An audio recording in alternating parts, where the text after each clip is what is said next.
Hello. Hello, Morena. Good morning. Good morning. Yeah, it's good to be back. It It's is good to good to be be back back.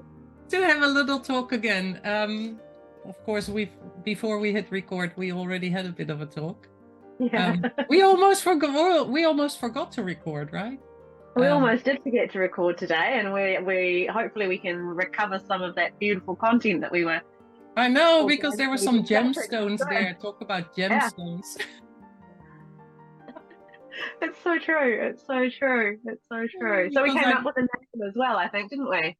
yeah, I think musings and wonderings sounds great. Sounds right. Musings Yeah. and it's very much what we're doing is yeah we're musing, and you're like my muse, and you trigger things for me, and then my mind, my imagination wanders, and it's amazing what comes out of that. I love it. So And so good. what, so wanderings, would that be with an A or with an O? I think possibly both. Maybe it's with both because we I think wonder and we wonder. Yeah. yes. We, Yeah. we we wander with wonder. Yeah, we wonder with wonder. I love that. Because it is like, I don't know about you, I'm really and this week it hit me. I'm a thinker. I like to think about I'm constantly thinking, contemplating, Yeah. um philosophizing. I don't know. But sometimes you have to be careful, or I have to be careful. I realize that sometimes I can go and overthink Mhm. things. Yeah. And I like to be a deep thinker, and I like to discuss things that go on around in my mind. Um, and also I realize that sometimes I can overthink, and that can stop Yeah. me in my tracks. So That what does can that look like in your head when you're overthinking it? When you become aware of it? Are you going around in circles, or are you going on a pathway? How does it look to you, or how does it appear to so you? when I overthink, I go around in circles and I get Yeah. stuck in a loop. I get Yeah. stuck in a loop, and it seems like I cannot find the right door to open. Yeah. I if I had to visualize this, I would say I'm in a circular room Hmm. with a lot of doors, and all the doors are closed, and I don't know which one to pick, Yeah. you know? And every now and then there may be one that is slightly ajar, and a little light shines through, and I go, yeah, that's it. And then I go there, and then others open at the same time, and I get confused, and then I sit and I find myself going around in the same circle again and again and again. It's a Yeah. little bit like that. It's very frustrating. Yeah. It's very frustrating. And the only way out for me is then to really try and be quiet Mm. with myself. So really shut the doors to, well, here, shut the doors, but really um shut myself off of outside influences and outside voices, and really go back to the core of myself and find trust in my intuition, in Yeah. my gut feeling. And that's Yeah. really what we wanted to talk about today as well, I know. And but Mm. this week, and it's like synchronicities, right? This week, really, I felt a little bit like that. I felt I needed to take, um, I needed to bring space between the outside world and myself to Yeah. find and connect with my intuition, and to really Mm. follow. Because I don't know about you, if I look back, the times that I followed my gut instinct have always been Mm. things, and the times that I consciously have gone against my gut instinct, my gut feeling, there was a reason for it. you know Yeah. those are the things that I just pushed through. I just pushed through and allowed, um what would I say, like explanations, like, so I've always gone with my feelings and my intuition. That's always been my tendency. But of Mm. course, the world and the people that I surrounded myself with have Yeah. not always been the same and not always appreciated that, and then started to make sense of things. And then so sometimes I went against my gut instinct, my gut feeling, because of the explanations and the way they made sense of it all, and said, but Yeah. if you look at it, then so just ignore your intuition and just go for it because it makes sense. And then in the end, I burned myself. Yeah. Yeah. Yeah. So if the overthinking is like a circular room with closed doors,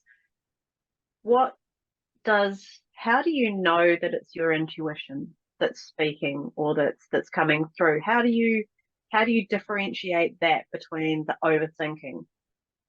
So when I overthink, it gets really, really busy in my head. Hmm. It feels almost, if it goes on for long, like for long enough, it feels like I don't get enough air. Yeah. It feels like I am almost choking. I'm not keeping up. Hmm. It's almost like treading water and trying and feeling that pull down. Um, and so I know that I need the space to be with myself, to find the space again to breathe. Yeah. Does that make sense? It's like Yes. really, really confusing, I think. It's Yeah.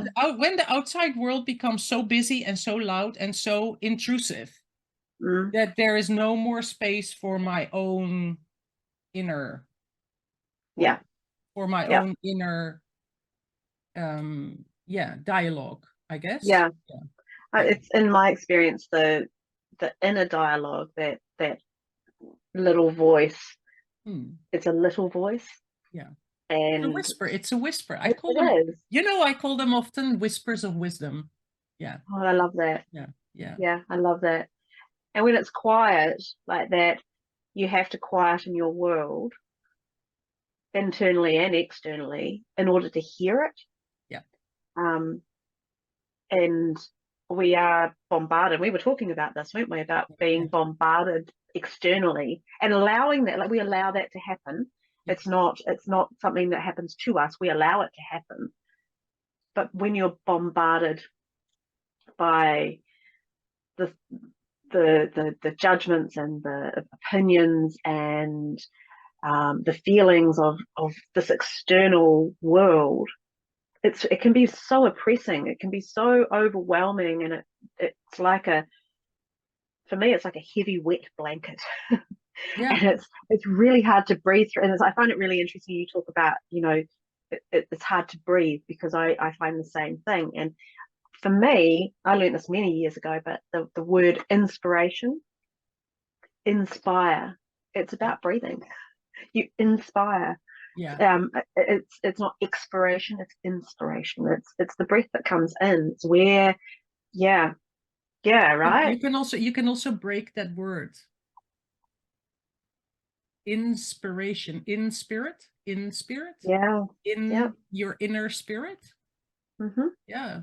Yeah. I So think being so. being unable to breathe is a very personally, I feel it's a very appropriate analogy to that, to that overwhelm, to that experience of not quite knowing, of going round and round in circles in that closed room. And in my mind's eye, I'm visualizing that as a stark white room with nothing in it. And even the doors are painted white, and sometimes you can't even see the doors. Yeah. Yeah. So But it's it's blinding. blinding. Yeah, Mm, yeah, mm, absolutely. Overwhelming to the point where you just about got to close your eyes, squint yeah. to see where you're going. Yeah. Yeah. So yeah, that is like I often then automatically, close my eyes and just go within. That's the only way out. It's the only way out is to go within Go for in. me. Hmm. And yeah, so that overwhelm of the busy world, I think that is something that easily keeps you away from connecting with your intuition. The world is so busy. The world is so busy everywhere Yeah. that I can find myself becoming very irritable and very edgy when I lack time with my inner self. Mm. And sometimes it needs to get to that stage actually for me myself to even notice it, you know. And Mm-hmm. then I go like, oh, and I used to, of course, you know, the people that are living with you, they pick up on it maybe a little bit more quickly, and they go, oh, you're cranky today, or you're like, you know, you're short tempered, and what, you know, your fuse is very short, what's Mm. happening? And then it's like, oh yeah, I think I just need some time. I just need some time. Yeah. um when and so I know that when, you know, now that I'm alone, I need to catch myself better, Mm. I think, more quickly. I think Mm. I need to find a way. And that I'm not a person with I don't like schedules much. Yeah. You know, I like to just go with my flow. Yeah. um but you know, we also live in a world that we need calendars and schedules, and we have appointments and things like that to keep. But so if you can find, I know that if I can find a way to bring in a regular kind of Mm. time to reflect, to be with my with my Mm. intuition, that really And I helps. was just going to ask you about your own personal practice. Yeah. Do you have a personal practice, and is it a regular personal practice in terms of quietening the world and quietening the mind so that you can hear that inner voice and hear and be present to that inspiration? So that's the thing, right? I mean, in a way, as a creative, I can create that every day. Mm. um And when I do, I'm totally fine. I'm floating on cloud nine. You know? Like the world is beautiful and lovely, and everything is great, and I'm happy and I feel good. It is when I override that, Mm. um, because of work. Yeah. You know, and even though creativity is my work, it can I can create and be creative for myself, for my own heart, soul, you know, heart, mind, and soul. And I can be creative for my work, which is different. And that's, I think that is the trick to to differentiate that for Yeah. yourself. So when I am doing my creative things for my work, it is work, and it is not the medicine for my personal Yeah. heart, mind, and soul. Yeah. To give myself the time for it to be my healing balm, Mm. I need to be quiet and be by myself and create for myself without any expectations, without any, you know, Yeah. without any deadlines, without any constrictions, really, Mm. with all the Mm-hmm. freedom that. And so then I go like, okay, those times I go like, when I'm running and rushing and facilitating, when I facilitate. So when I facilitate creativity for others, Yeah. that is when it's work. So when Yeah. I'm in the facilitating mood, it's work. When I'm in my own creative expression, it is my medicine. Yeah, that's the Mm. difference. That's the difference. How's that for you? Yeah, I think it's quite similar. I'm probably a little bit more of a I do have a little bit of a structure Yeah. um in terms of my own personal practice, and I try and do it daily and make sure that I have time just for me with no external pressures. Um, and so for me, I get up in the morning and I almost every day I go walking. I'll go and do 5 or 10K kilometer walk. What's that? 7 miles. I do that every day, rain, hail, shine. I usually go for sunrise, and it's like my on switch, I guess, or my recalibration. It helps me I feel like I'm moving. It's almost like moving chi through the body. It helps me. It helps me to get energized, move the energy through me. And as it's moving through me, I feel like I'm more open to energy coming to me.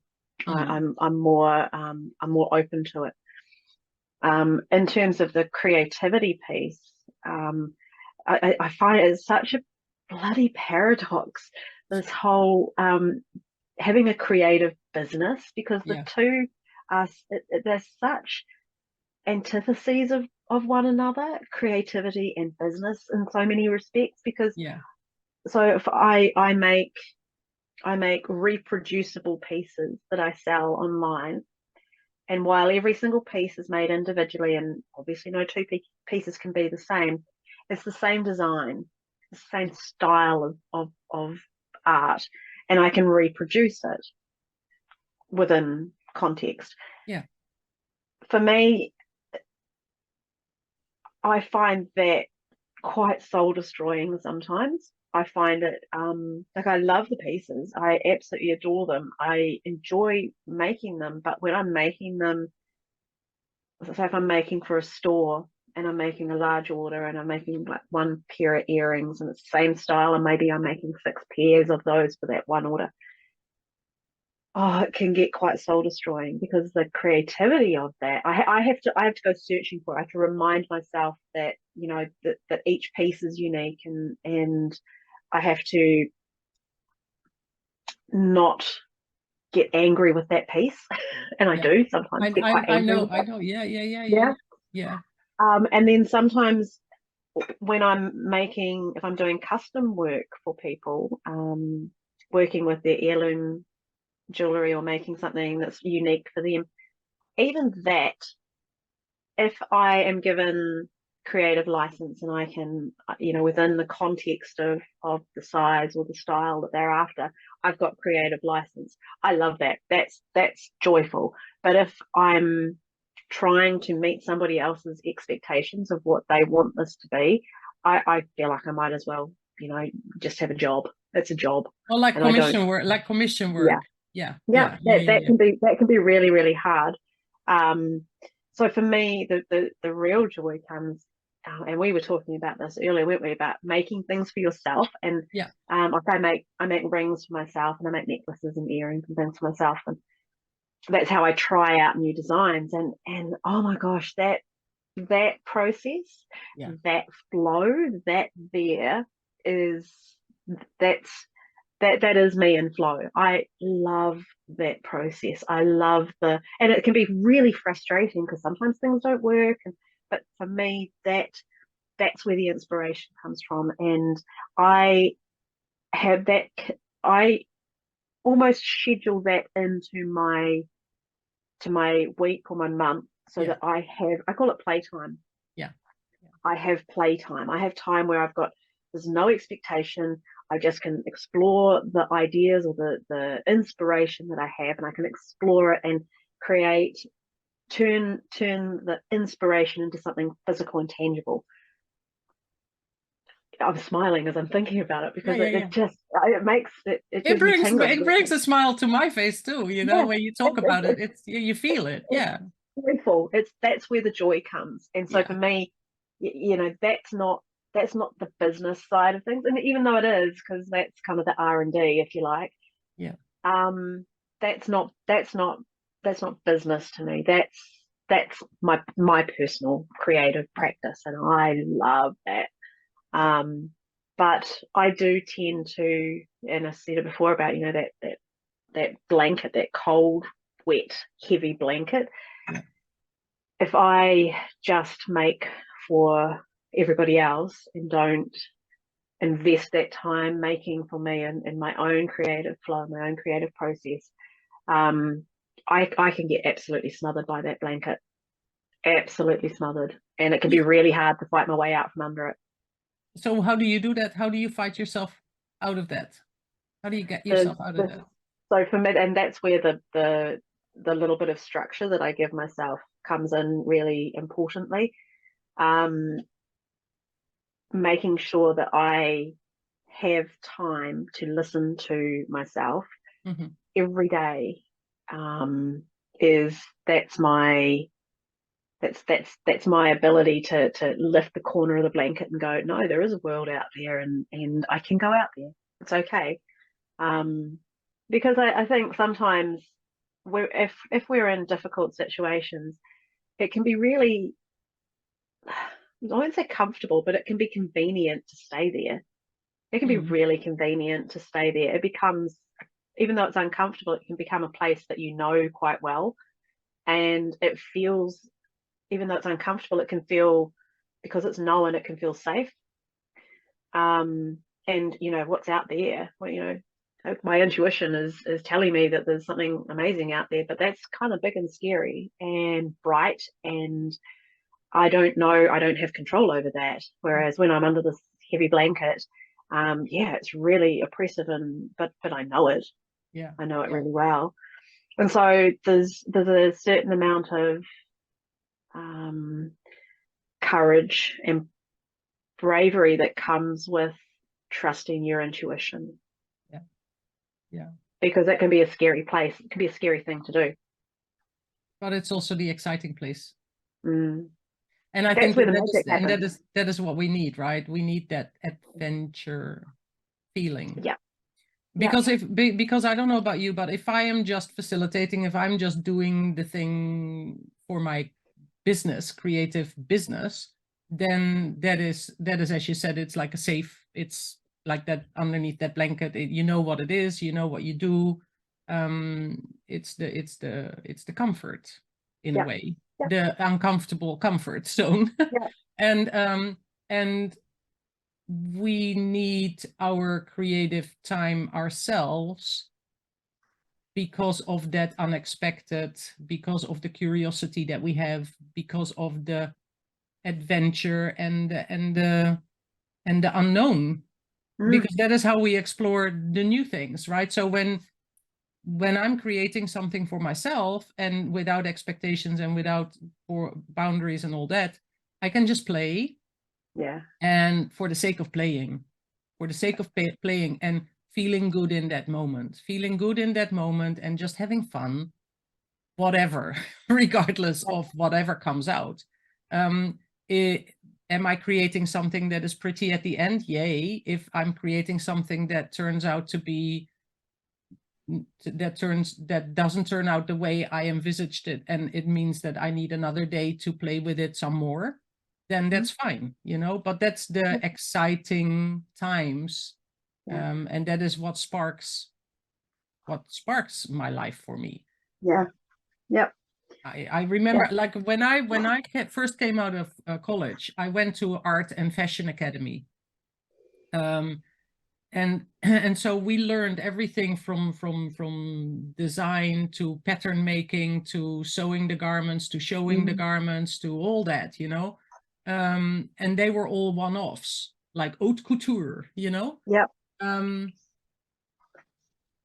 after that, to make money, I started sewing things or making garments for other people. And talk about repetition. Mm. I mean, I just did not enjoy that at all. Yeah. Sewing the same garment, even if it's a different size, sewing the same garment over and over. Man, that is so boring. Yeah. So yeah, I can totally get that, that people are only designers Mm. and maybe making one sample garment, and that's it. And it's the Yep. same for you with your jewelry, with your repetitive jewelry. And that is, in a way, you could apply that to art making as well. There are certain things in when I went to when I did my art lessons in the academy as well. It's like the practices of certain things is very repetitive, and you can find yourself in that kind of circular room in repetition, and it's the same feeling. And to only get out of that, it's like following the unknown, which is your intuition is a little bit of the unknown. Yeah. But if you approach it as the adventure, Yes, exactly. And I think it's, we talk about perhaps the road less traveled, or the unknown pathway. Where we can wander, where we can wander. And we can, yeah, with wonder. And but it's so true, isn't it? It's that's where it's that exploration Yeah, yeah, of what's possible, yeah. and testing your boundaries, testing your limits, testing what brings you joy, because it doesn't always come naturally, or it doesn't Yeah. it doesn't always come sensibly. It comes for children though. Children Yeah, it push their does. limits all the time, right? Children always test their limits. How far can they go? How far can they jump? How deep, all the things, all the things. So at some point in life, we lose that, or Yeah, we turn away from that. I don't I actually. think it comes. I think it comes when, as we get older, and society tells us, or has expectations of us, that we have responsibilities and we have obligations to other people. Mm, That you've got a job, and you've got or a family, or there's these things that you're supposed to pay more attention to, and we lose the we lose the ability to we lose the value of play. yeah, It becomes less valuable. It becomes we devalue it by saying that it's a childish thing. Play is a yeah, childish thing, and that's the opposite of the truth. The truth is that, yes, it is a childish thing, and that's a wonderful thing. I think as I've gotten older, I've realized that, that the most amazing thing about getting older is remembering what it was like to be a child, and recovering some of that, and understanding that the joyful heart is the playful heart, yeah, and going back to that expression of joy as a play, as an adventure, as a wonder, as awe. Those things, they seem so small to say. It's wonderful to look at a flower and a butterfly, but they are absolutely magical things to play and skip and jump and laugh uncontrollably, and do things that are childish. yeah. To I'm me, totally fine being a child. Hey, I don't really care. yeah. I don't really care. I know that like a lot of people think that I'm a um and I mean I'm okay with it now. I have to say I'm okay Mm, with it now.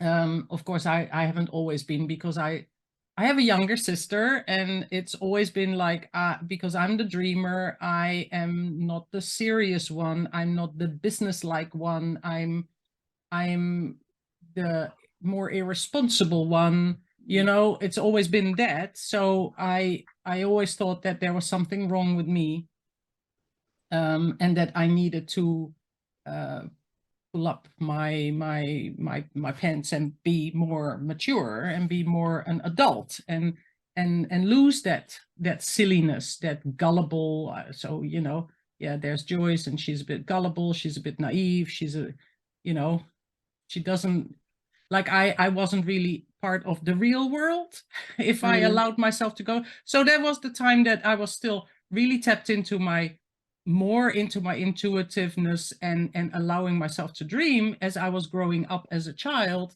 I was constantly compared to the others that were more sensible and more mature and behaving more properly the way you should be. And that's been a struggle. Now I'm fine with it mm. again. Now I'm totally fine, because I know that there are a lot of people that are actually would love to be a little bit more playful Yeah. if they only could find the way there. And so if you think about, like, as I said, I can be an overthinker a little bit. I like to think about the meaning of life. Like, why am I here on this world? Mm, Why am I here? What is my purpose? What is the reason that I have been put on this earth? What am I yeah. supposed to be doing? And all that, all those things. Do you ever think you ever find the answer? I don't think so. Because the moment that I get, like, even if you say, like, okay, I want to go there, and so that's where the answer is. Then you get there, then there's a new question that arises, right? Hmm. Because it's Yep. always like that.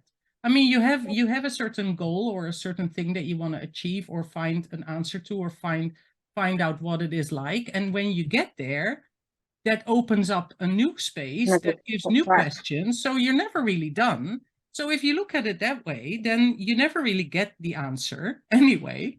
So, if you just then let go of those heavy loaded questions, like, what is your purpose? Well, the purpose for me now is to do this so that I feel good. So that I feel good, that it makes me feel good, that I'm happy, that I like the things that I do. And then when I get there, there will be other things. Yep. And then we'll do that then. And that will make me happy, or, and then you choose again what makes me happy at that point. Yeah. Right? I kind of look at it as less about what am I here to do and who am I here to be. And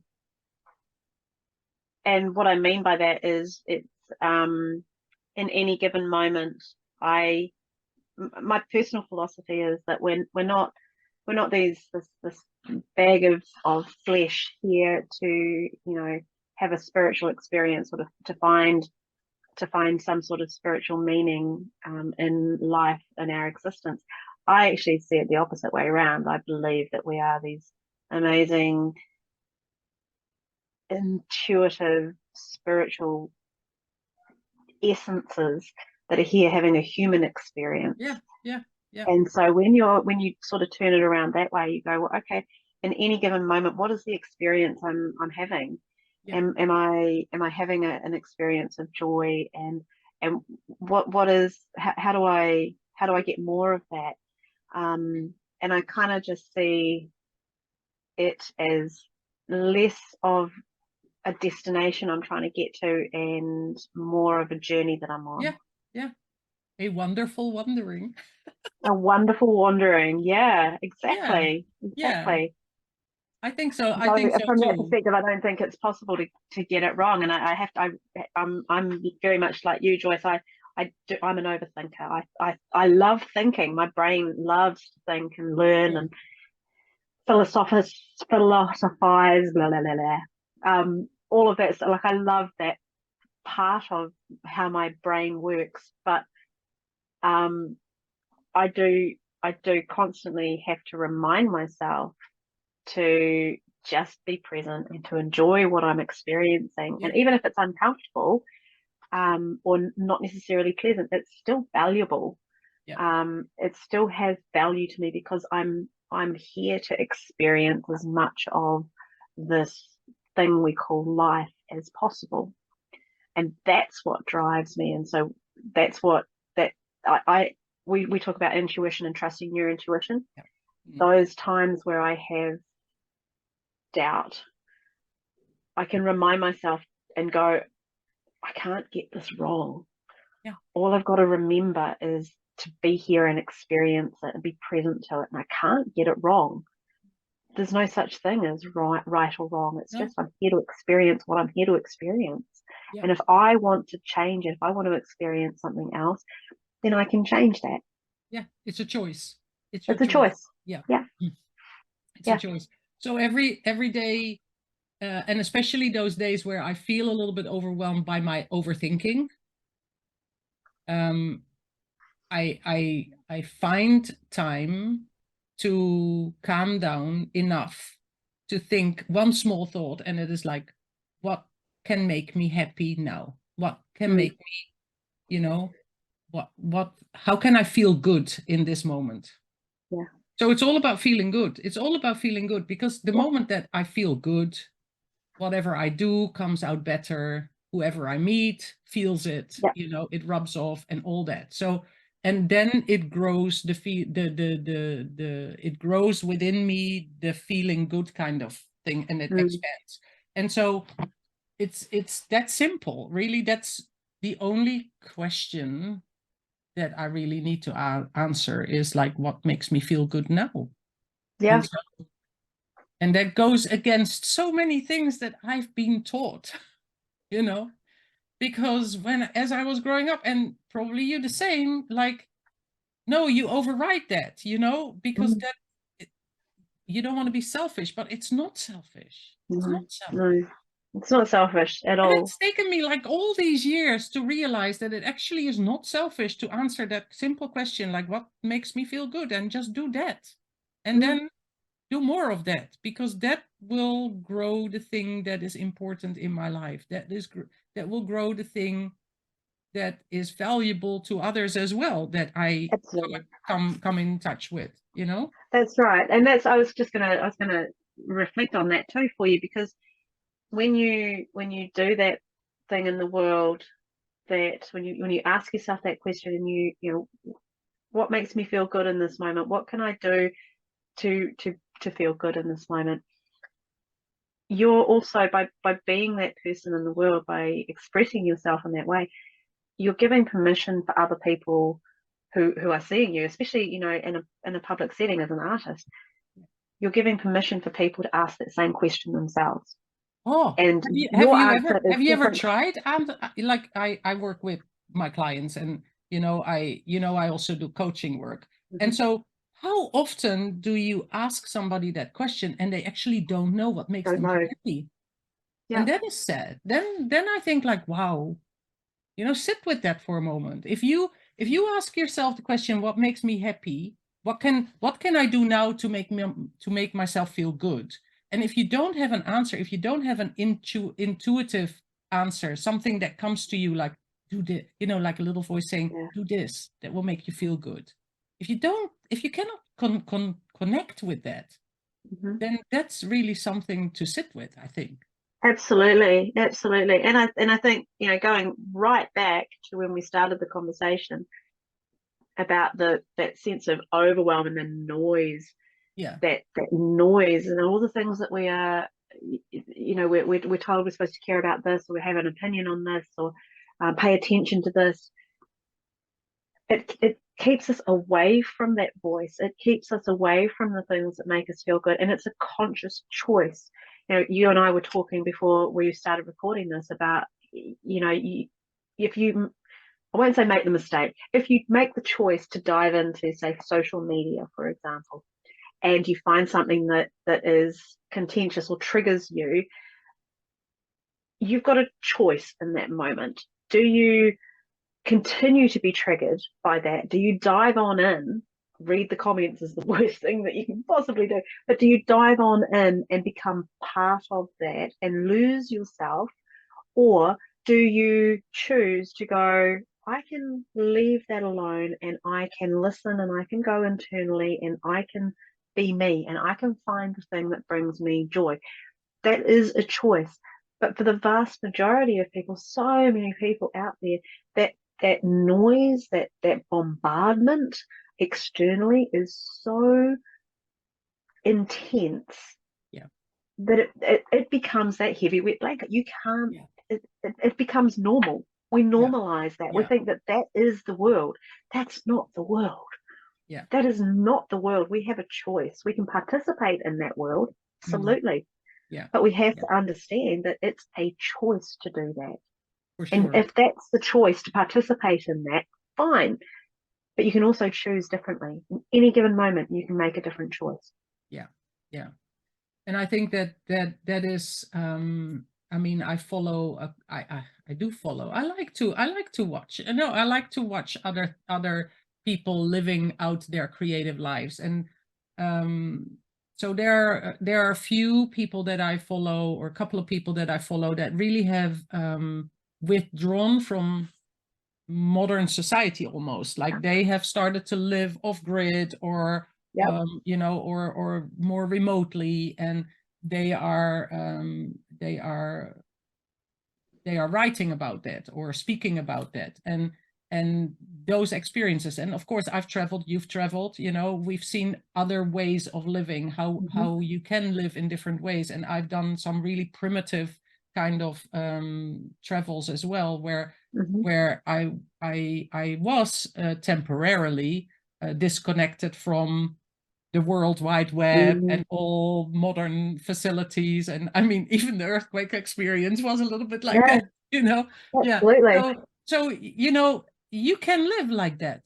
We humans can live off grid. We humans can live more primitively. We choose not to. And of course, it is nice to have internet, obviously. Look, you know, it is not, it is nice for us to have internet connections and to have all that. And also when push comes to shove, we can do without. And when you can trust yourself, when you know that you can, then that already gives you a different viewpoint, a different look on life in a lot of ways. And that brings a certain kind of trust, and that brings a certain kind of calm inside that you can, that you know you can fall back onto. And that is, I think, also a good way to know that you can trust whatever your intuitive voice will tell you, because there are then no boundaries. Everything is possible. Everything is workable. You know, you can find ways to work with any situation, in any place. And you are not reliant on anything. Yeah. Really.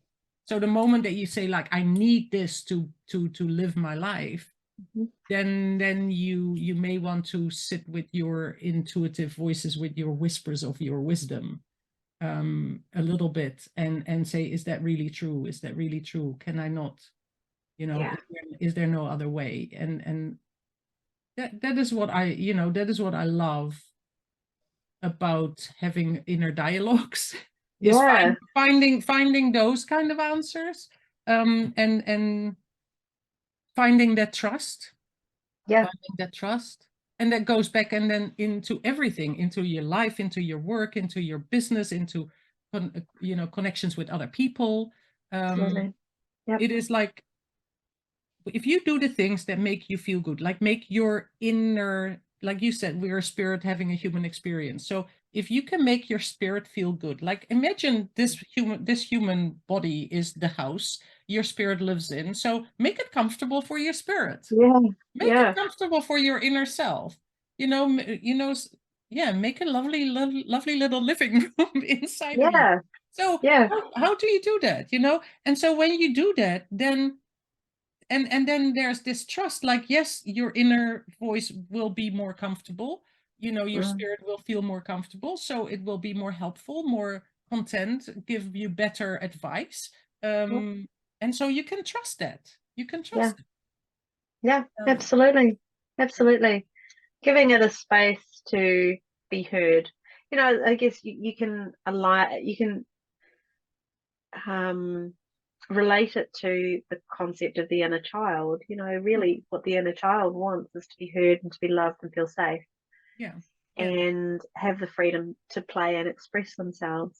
And I think our inner voice, that intuition, is the same. It is the same. It has the same wants and needs. It wants to feel safe, to be heard. It wants to feel loved and respected, and it wants to be able to express itself. And if you can honor that in a way that you feel good about, and trust that it is going to look after you as much as you look after it, because there's no difference between them, then you're going to be able to work with that intuition in a much more joyful and expressive and free way. You're not going to be second guessing yourself or second guessing that inner voice, because you know exactly what it wants, and you know it's just you wanting to express yourself. So here, this is cool, right? I mean, we're on the same wavelength. How do you explain this to people that are more, I almost wanted to say sensible, but I don't want to, you know, I don't want to use that. More pragmatic, like more like, well, I don't know about this intuition of yours. I rather see things explained and proven, and because intuition is a lot of unseen. It's a belief almost, right? You believe your intuition. You stand by something that is invisible, untangible, that is feeling based. So How do you explain this to people that are of a different feeling? Different ilk. Yeah, I think that the first thing I say to people is, have you ever had that feeling when you meet someone and you just know that one of two things. You either know that they're a kindred spirit, like you just like them, like you just go, you're cool, I like you, I feel connected to you. Or you meet somebody and you go, oh, there's something I don't like about that person, but I can't quite put my finger on it. I don't know what it is, but I don't trust them. Everybody has that experience. Yeah. Children have that experience right through to both the whole spectrum. Everybody has had that experience. But when you put it in that context to people and say, what is that? Yeah. What is it that's talking? What is it that's giving you that information? Yeah. And even if they haven't got, oh, excuse me, I'm gonna have to go get a tissue in a second. It's very cold here in my studio. Even when you can't name it, there's nothing tangible, there's nothing physical there. You just know that is an experience that every single person's had, they have on a regular basis, and that they all understand. And for me, that's where I start. That's the bit of going, that's your intuition, that little bit there. So imagine if you could, imagine that that's talking to you, that it's trying to communicate with you all the time about all sorts of things. Imagine if you listened to it. Imagine if you trusted it. And most people go, huh, haven't thought about it that way. Yeah. Huh. Yeah. And it's just an invitation to get out of your thinking brain and go, wow, there's this whole other level of experiencing the world that my thinking brain isn't involved in. Yeah. It's not about my thinking brain. There's this whole other world out there. Yeah. In there. Because it's not out there, it's in here. Yeah.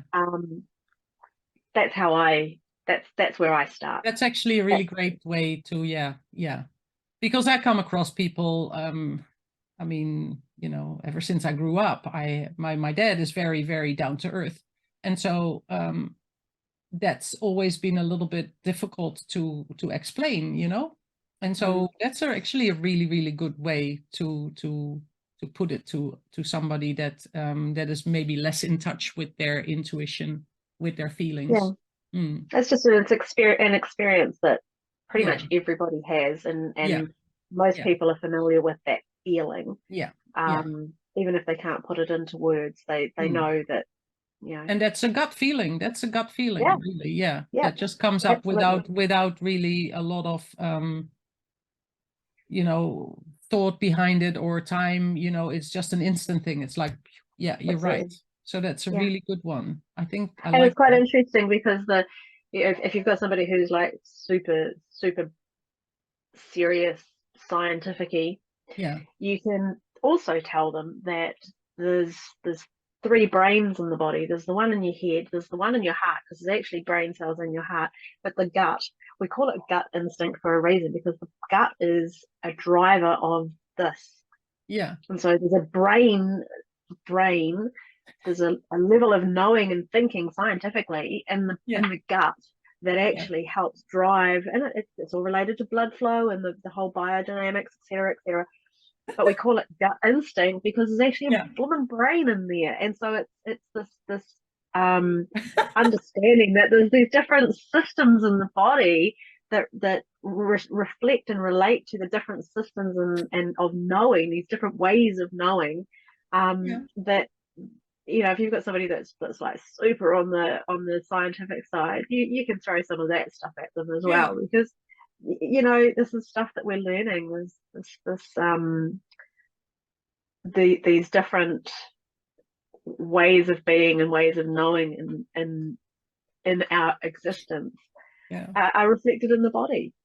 That's I think this is amazing. And sorry about my laughing fit, because suddenly, as you were saying that there's brain in your heart and brain in your gut, I was just thinking, like some people say, about certain people, like, are you thinking with your... Yeah. So okay, there's more than three brains. No, I just, as People. you were saying that, I thought like, oh my gosh, we might have some brain in our big toes as well. Who knows? Maybe, you never know. Yeah, Well, they yeah, say is I've got more talent in my little finger than some people have got in their entire bodies. yeah, So yeah, yeah, I think that the body is an expression. I learned a long time ago that your beliefs become your biology, yeah, and it's very true. Like, yes, we do have this meat suit, if you like, but and it's our home, the home of our spirit, but it interacts with our spirit. So yeah, it's not something that sort of sits separately. Um, we've chosen this physical representation for a reason. yeah. We're meant to have this physical representation in the world for a particular reason. Um, and it's important. It is Mm, important. And so, yeah, as to your analogy earlier about, you know, you give the spirit look after the house. If you do renovations, and if we want to have this experience in this world, we want to be able to sit with our intuition in this human experience for as long as possible. You've got to actually do a bit of maintenance sometimes on yeah. that house, and you've got to look after it and make sure that it's in as good a condition as possible so that it can house this amazing intuition and intuitive spirit for as long as you possibly can. You have, yes, and cleaning up and keeping it healthy and all that. Yeah. Yeah, You've yeah. given me a little, you talking about your routine in the morning, that you go out early in the morning to walk. So I love walking. I love being in nature. It calms me down. I'm a little bit of a night owl, so I tend to go to bed late, which Yeah. means that I don't wake as early as you do. But there's something to be said for a fresh start in nature in the Mm-hmm. morning, that I am now considering. Mm-hmm. That I am now considering, because you're talking about it, and I go like, yeah, it actually, it's because being in nature opens your heart, your mind, your soul with fresh air. It's that chi that you talked about, like it Yeah. opens you up. It gives you a good start, and maybe I have a little reserve not too far away that I can walk to every morning. I've done it a little bit during lockdown, Yep. Yep. you know. I just I just I just I will have to make myself go to sleep a little bit earlier so that I can do that earlier in the Mm. morning. And that is something, that is Yeah. a rhythm, that I will have to adjust. And that is just simply, that is a how do you say that? Like, it's something, because I've been going to bed late for such a long time, it becomes an automated thing. Yeah. And it's a cycle that I can, I can recalibrate that clock. Absolutely. Yeah. Yeah. And Yeah. it's a choice I need to make. There's It's a lot to be said for circadian rhythms. So the my dad always used to say, um, old farmer's tale, or old farmer's saying of, early to bed, early to rise makes a man healthy, wealthy, and wise. Yeah, And as I've kind of grown through life, I understand that, interpret that as a bit as the circadian rhythms. And so in winter I sleep more, in summer I don't. yeah, I sleep less because I like being up with the dawn, and I'm learning, because I've always been very much a night owl as well, but I'm learning that there's a lot of value to be had for um, resting when it gets dark. yeah, And even if it's not going to bed when it gets dark, it's actually resting or doing something that is not work related, yeah, you know. yeah, Um, and so I have my morning routine. I don't even think about it. Like, I've taken it off thinking table. I don't wake up and decide to go for a walk. I wake up and I have my leggings and my shoes and my jumper, and I just get up and I go. It's not a decision that I make Yeah. every morning. Yeah. I just do it. Yeah. So I've taken that off the table, which makes a massive difference for me. Yeah. And then at the end of the day, what I try to not eat after 7:30 at night. So everything, like, I'll have a cup of tea. I'm a big tea drinker. Have a cup of tea, and I make sure that my phone turns off at 10 p.m. Yeah. And there's a little alarm that goes off, and then it goes into sleep mode. And I try my very best to be asleep by 10:30, Wow. and then up sort of 5:36, Yeah. 6 at the latest. Yeah. And that moves through the year, because in summer I like to be up later, because it doesn't, here in the South Island, as you know, we don't, the sun doesn't even set till like nearly 10 o'clock at night in the middle of summer. So I like to be with the day. I love being with the day.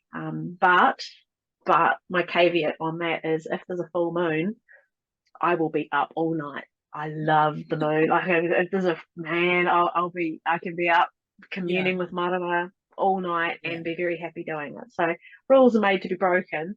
Yeah. But in terms of, having a little bit of a rhythm, Yeah. I look at it as a rhythm, not a routine, because the rhythm can Yeah. change. It Yeah. ebbs and flows. Yeah. And I'm not going to berate myself if something changes, or the rhythm changes. That's okay. That's fine. It's part of life. It's your flow. It's your flow, right? Yeah, Your exactly. ebb, your flow, your ebb, and Yep. yeah. I think that, and that's a personal thing. That's a personal thing. So I've sat with that, because of course I know you probably know, and if there's anybody watching this, then you'll know as well, that there's a lot of talk always about, oh, you have to put in your routine, and it's better this or better that. And so I've heard all those advices and recommendations as well. And so for many times I thought, yeah, well, I really have to wake up earlier. It is something that doesn't really come naturally to me, so then I go like, is it then for me? Is it my flow? Is it my rhythm? That's right. Do I have to push through this? I do enjoy, as I said, I've traveled, and I remember very well when we were in Africa, it was very much so. Like it's dark, where we were, it was dark at 6 o'clock at night, and really quickly, boom. So we had a bit of a sit around the campfire, and then it was into our tents and sleeping. We were very, very primitive there. And then you wake up with the animals almost, like you go to sleep and you wake up with the animals, and it feels right. It feels right. In that environment, it feels right. And then you're back into your modern city, like, with electric light and all that, and suddenly that changes then. So when I'm in nature, when I'm in a natural environment, I very easily go with the daylight and the nighttime, and how the animals wake up and sleep and all that.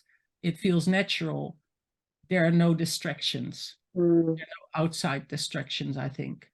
When I'm in a modern, in a city, like Western world kind of type environment, it's very easy. Flick on the light, turn on some music, go and do something, and then I like the still of the night. I just stay up long. I don't know. It's weird. It's such a weird thing. So I may give that a go. And see if I can change my rhythm, adjust my rhythm slightly. It's interesting, isn't it? Because it is a very personal thing, and because the thing that really resonated about what you just said was, for me, was that you love the quiet of the night, that stillness. I totally get that. I choose to take that stillness at the other end of the night, instead of the the start of the night, I take it at the other end of the night. And so Yeah. that for me, that I get that same sense of peace and calm, and Mm, it's almost a communion mm, with the night, but it's at the other end. It's at mm, the start of the day rather than the end of the day. But it's exactly the same thing. It's mm. exactly the same. That sense of, nobody's demanding anything of me. This is a peaceful, quiet. There's it's dark. It's it's a beautiful time to be with yourself. It's quiet and you can hear yourself. Yeah, yeah, yeah. You hear your intuition. Mm. Mm-hmm. Yeah, Yep, you can absolutely. have that. So with us talking about this, so intuition is very much connected to your inner child. Yeah, I think so. And honestly, I didn't really associate that until we had this conversation. But Yeah, yeah, I think so. Yeah. because children, as a child, you just make easy, quick decisions on feelings, just Yeah. because it feels right. Just because it Yep. feels right, you do something. A child doesn't think twice. Does it feel right? They do it. Does it Yep. feel wrong? They won't do it, or they make known that it doesn't feel right. And Mm. so as adults, we've learned um to override those feelings, I think. Yeah, I think we We've filter them just out. learned, hey, There's a filter. We filter.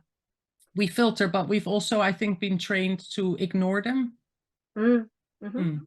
You ignore Yep. your feelings. Oh, does it feel wrong? Yeah, but science says, or the Yep. world says that it's a good thing, so just suck it up. Yep. So your intuition is really connected to your inner child, your inner voice, interest, yeah, Mm. inspiration. Go Yep. within, and allow that to be the whisper of wisdom that you can Yeah. listen to. Yeah. Yeah. Mm. And it's there whispering all the time. And yeah, I think it comes back to, understanding that we have a choice, Yeah. whether we want to listen to it, Mm. and put ourselves in a position where we can hear it for a start, and then are we going to listen to it? We're letting it speak, and then there's agency after that. How do we act? Yeah. How do we act upon our intuition or that voice that's speaking to us? Um, we're in control of that. We are completely in control of all of that, even though the world would say, that's impulsive, or that's, you need to be more controlled. Actually, the funny paradox and conundrum of that is that, by listening to it, by choosing to be in a place where I can hear that, I Yeah. am in control. You're like, That's a my funny thing. spirit, take the wheel. Yeah, It's like, absolutely. go Because ahead. actually it kind of already is. And really when we feel out of sorts, it's because we're not acting in communion with what that's asking of us, Yeah. what it's offering us. That's when we feel out of sorts. Um, so it's always there. You can't get lost from it. You can just choose to not listen to it. Exactly. Yeah, I think that is Mm. the thing. That is the thing that comes out of this. It's a good thing to allow yourself to listen to your inner voice Yeah, yeah, and take that yeah, time. Yeah, take that time. yeah. Mm. What will we talk about next time?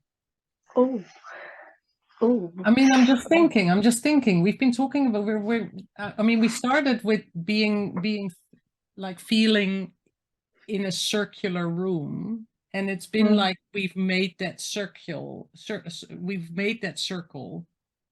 We've What door will we open? What door will mm.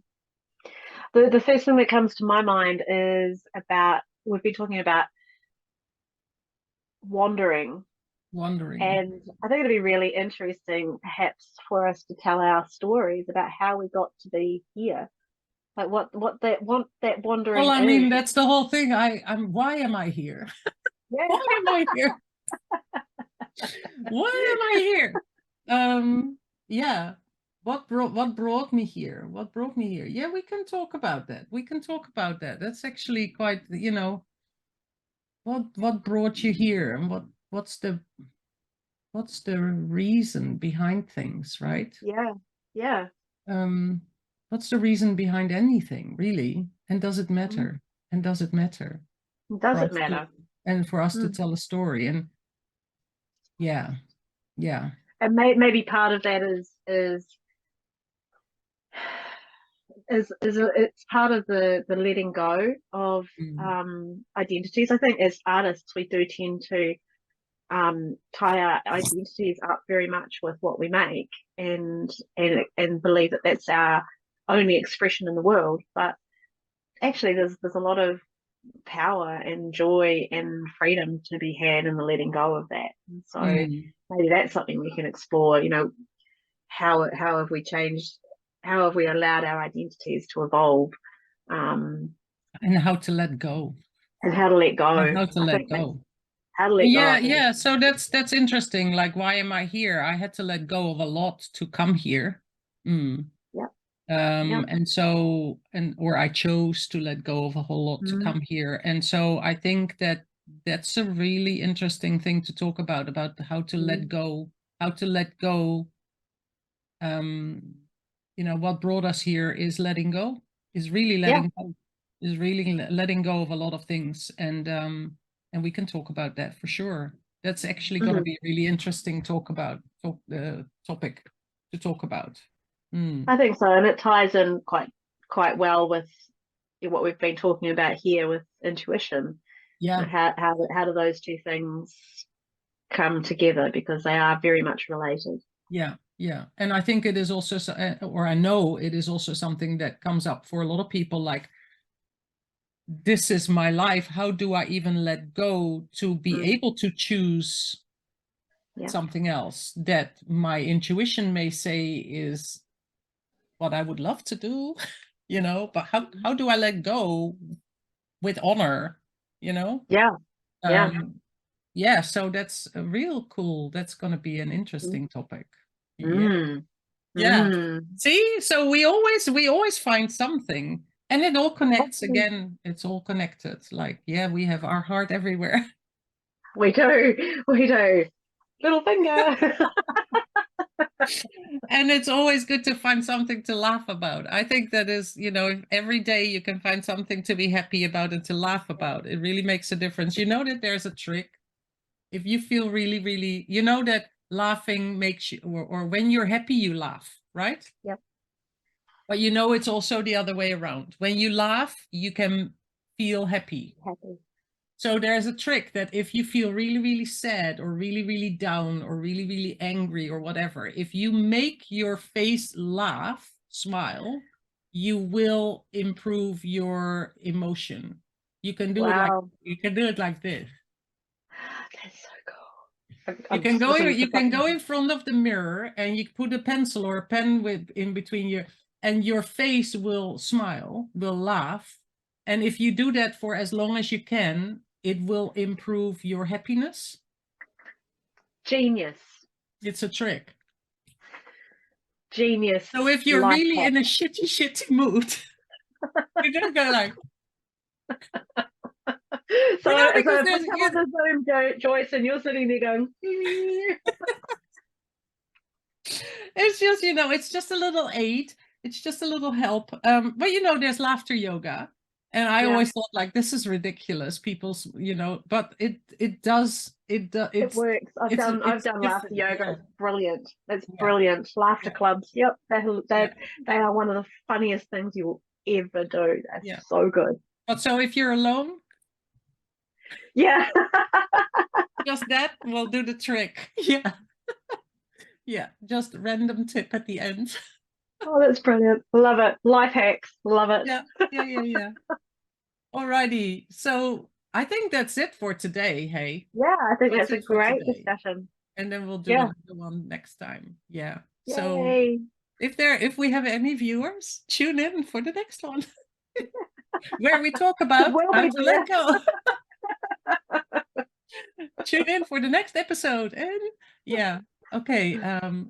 Musings and Wonderings. Yeah. Yay. I always love talking to you. You know that. You know that. This Yeah. is awesome. This is getting to be quite a habit now, and I'm loving it. I know. And because we couldn't record yesterday, I sort of missed it. It's like, oh, Yeah, I know. yeah, I know. Yeah, this is great. It's a perfect way to start the day. I know. Cool. Alrighty. Mwah. Mwah.